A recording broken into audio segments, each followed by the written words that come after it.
Hi there! Do you think eating fish is always the healthiest choice for your heart? The heavy metals in the body are only a problem for factories, industrial pollution, somewhere far away. Yeah, I used to think that too. Until I almost died from eating the wrong fish. And listen, I'm a cardiologist. The fish that poisoned me isn't rare.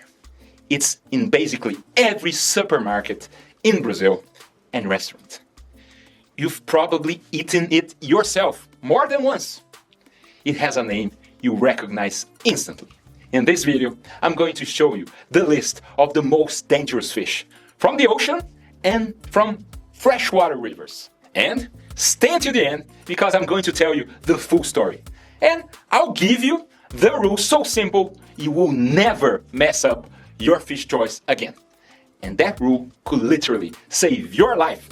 But before we start, hit like, subscribe to the channel so you don't miss these health tips, and turn on the notification bell, and please share this with friends and family. When you share it, you help more people. And tell me in the comments, do you eat fish often? What's your favorite? And where are you watching from?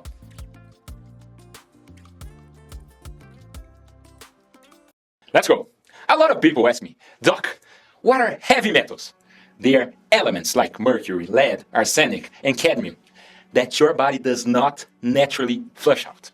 They build up, they accumulate, and they destroy. They damage your nerves, they damage your brain, they damage your kidneys. But how does mercury end up inside fish? The source, unfortunately, is pollution and illegal mining. Factories, coal plants, industrial operations, and especially illegal gold mining release mercury into the environment. Once mercury gets into the water, it sinks and mixes into the mud and sediment at the bottom. And that's where the transformation happens. Bacteria living in that sediment converts mercury into methyl mercury. That's the dangerous form because it's easily absorbed by living organisms and it sticks inside tissues. And then the real problem begins, bioaccumulation. Picture a pyramid.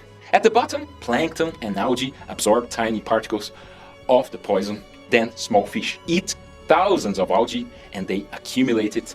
Then medium fish eat hundreds of small fish and the toxic load multiplies. And who's at the top? The big predator. It ate everyone below. So a big fish, 200 pounds, 400 pounds, becomes a literal sponge for toxins. It carries the mercury accumulated from the entire food chain. That's why the rule is simple. The bigger and older the fish, the more contaminated the meat. So, what are the 5 worst fish for you? Starting with number 5, swordfish. It's a massive predator that can live more than 15 years, accumulating mercury the entire time. In the United States, the FDA recommends that pregnant women never eat swordfish. If you love it, have it at most once a month. But there's a fish that's really common and it tricks people. It has a name that sounds like a healthy fish, but it's completely different. That's number 4, king mackerel. Don't confuse it. Small mackerel, the little ones often can be safe and packed with omega-3s. But king mackerel, it is a large predatory fish. It can get huge, entirely different story. High mercury. If you see mackerel and it's a big steak cut from a large fish, be careful. Now, the next group is going to shock you. These fish look harmless, but they can carry decades of accumulated poison. Number 3, giant groupers and bottom-dwelling fish. Some of these fish can live 40, 50 years. And the longer the lifespan, the more mercury builds up in the tissue. Eat this only occasionally, once a month at the most. But there's a fish that's in almost every grocery store, every sushi restaurant, every cafe, and it creates a dangerous confusion. That's our number 2. Number 2, tuna. Here's the trick. Bluefin tuna, the premium sashimi kind, can weigh over 1,000 pounds and live for decades. It's basically a moving warehouse of mercury. But canned tuna usually comes from smaller species like skipjack, which is much safer. Even so, limit it to about 2 to 3 cans per week. Now it's time for the full story. The number one fish on this list is the one that almost killed me. And it has a name you definitely know. Number one, shark. This fish almost took away my ability to walk. A lot of people don't realize it. But in many places it's sold under different name. Here in Brazil it's cação. Sometimes it doesn't even say shark. And I was eating it every single week, thinking I was being healthy. At home, I would buy it religiously. But there was one strange detail. No one else ate it. My assistant wouldn't eat it. My kids wouldn't eat it. My wife wouldn't eat it. Only me. One entire portion every week just for me. And honestly, when it's cooked right, it tastes great. One week with a creamy sauce, another week grilled with herbs and lemon. I would sit down, eat it, and think, I am doing something amazing for my heart. I was poisoning myself. And I had no idea. Until my body started giving me signs I couldn't ignore. It started slowly, a weird weakness on my legs. At first, I thought it was nothing, stress, fatigue. Maybe I wasn't sleeping well. But then I went to the gym and I realized I couldn't lift the same weight I used to. Week after week, I kept lowering the load. Weird, right? One day, I put my laptop on my lap and it felt strangely heavy, like it had lead inside it. That's when I knew something was wrong. I worked with an orthopedist in the afternoons, Edgar. I told him, Edgar, examine me. Something's off. He examined me. He thought I had a mild hyperreflexia. Basically, my reflexes were a little exaggerated, but nothing dramatic. He said, maybe it's just in my head. But I insisted, order an EMG, just to be safe. If I had known what that test would reveal, maybe I would have preferred not to know. I went to the clinic, and EMG, and electromyography, is not a pleasant test. They insert needles into your muscles and measure how your nerves and muscles are behaving electrically. Needle here, needle there. Then suddenly the technician stopped. He stared at the screen. His face changed and he said, I'm going to have to call the doctor. Your test is very abnormal. In those minutes lying on that table waiting, 1,000 thoughts hit me all at once. I wanted to get up and walk out. I thought maybe it's better not to know. But I stayed. The doctor came in. I told him what I was feeling. He listened and then he said with a calm voice that absolutely froze me, we need to run the ALS protocol. ALS, amyotrophic lateral sclerosis, the disease that paralyzed Stephen Hawking. Then he started putting needles in places I didn't think were possible. He put a needle in my tongue, in facial muscles. Then it was over. He took off his glasses, took a breath and said, it does not look like ALS, but something is very wrong. You need to investigate this urgently. I sent the results to my brother, who is also a doctor. He was doing his PhD at the University of São Paulo at the time. And 5 minutes later, my phone rang with a call I never expected. My brother showed my test to his professor, one of the people who understands nerves better than almost anyone in Brazil. 5 minutes later, that doctor called me personally. Andre, block your schedule for about 2 weeks. Come to São Paulo and get tested.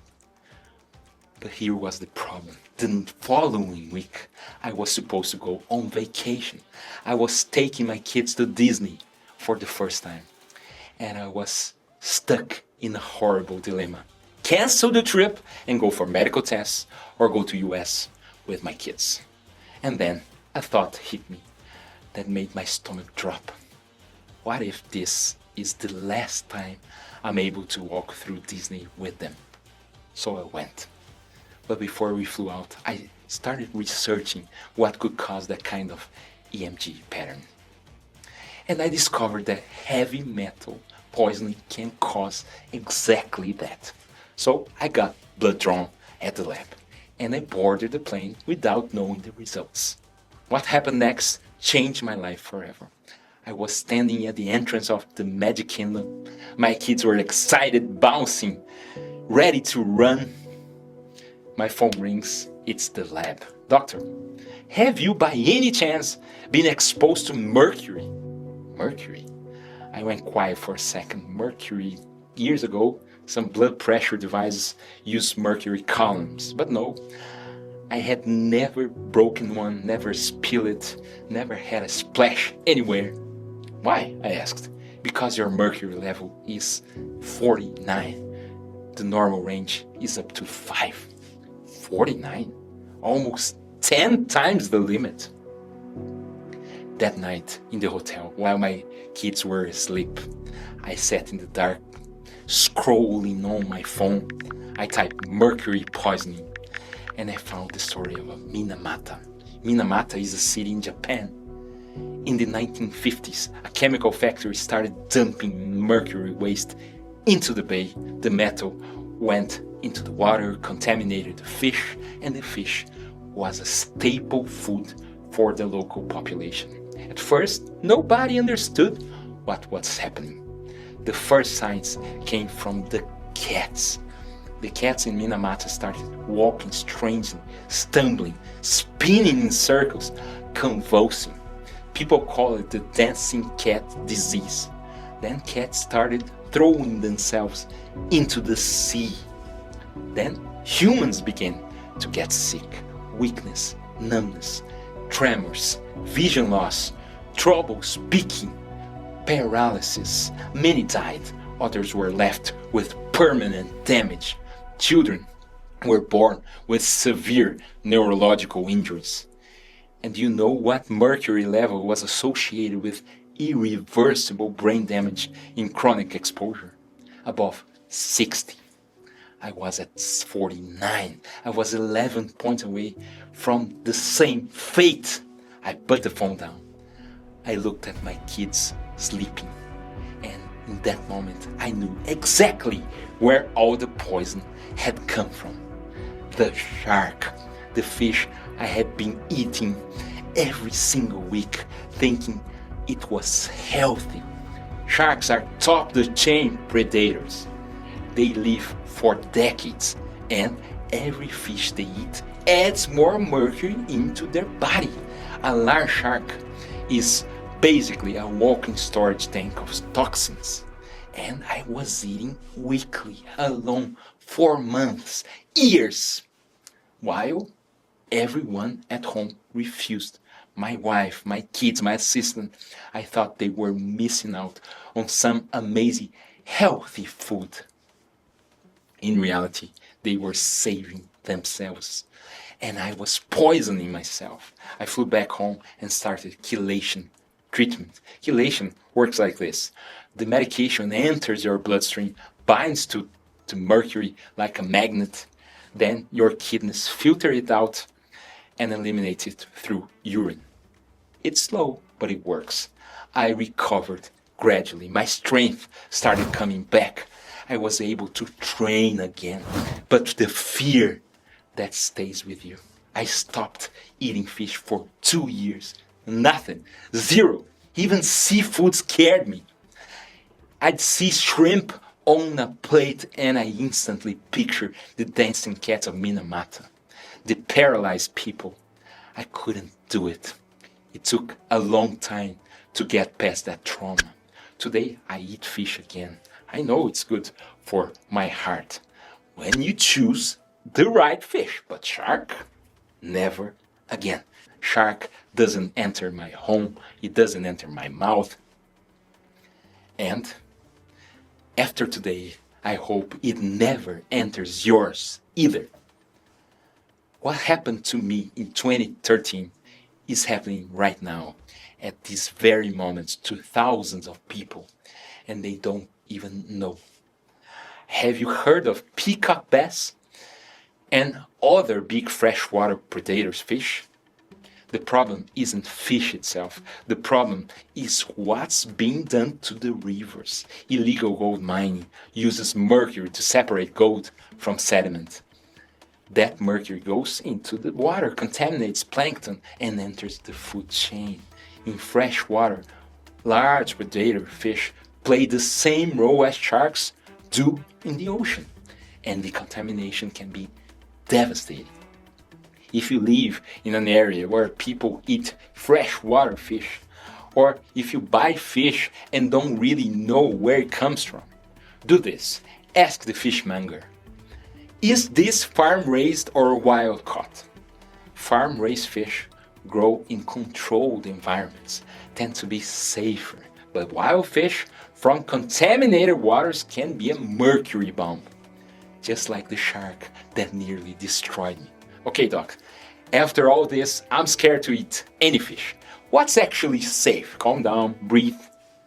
Fish can be great for your heart. It's supported by decades of research. The problem was never fish. The problem is which fish. And I'm going to give you a rule so simple you'll never forget it.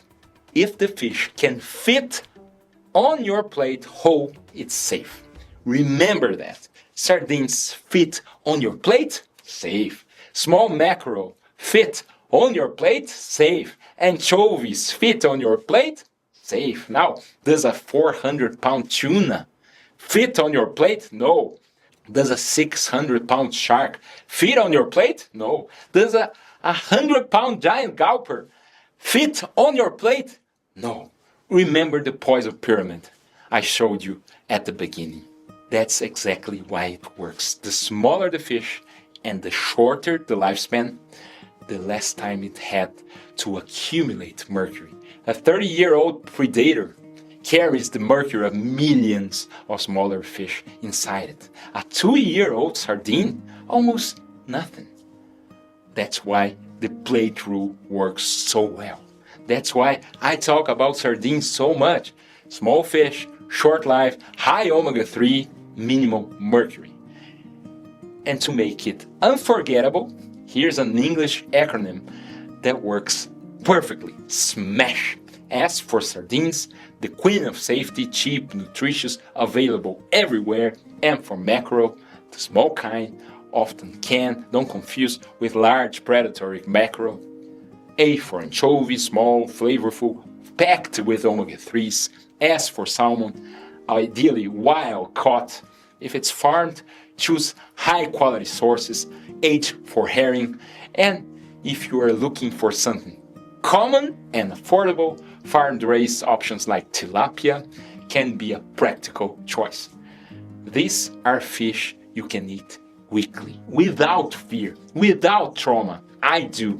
Sardines at lunch, I eat it. Grilled salmon for dinner, I eat it. A simple fish meal on the weekend, I eat it. Shark, never again. Look, I could have walked away from this story afraid of fish for the rest of my life. And for 2 years I was. But fear doesn't protect you. Fear paralyzes you. What protects you is knowledge. Today I know exactly what to eat and what to avoid. And that's what I wanted to give you in this video. You don't need to be afraid of fish. You need a standard. Remember the rule. Fits on the plate, safe. Doesn't fit, be careful. Simple as that. Did this help you? Then do this. Send it to someone you love who eats fish without knowing these risks. Your mom, your dad, your spouse, your brother, your best friend. Send it right now, because I almost lost my ability to walk from eating the wrong fish. And I don't want that to happen to anyone you love. Now, what are you going to watch next? Based on what we talked about today, here are 2 videos that you may love. 10 incredible foods that help keep your arteries clear. What happens to your body when you take omega-3s every day? My name is Dr. Andre Wambier. I'm a cardiologist, and this is Dr. Dre Health Tips. Don't forget to subscribe, and I'll see you in the next video. Thank you so much.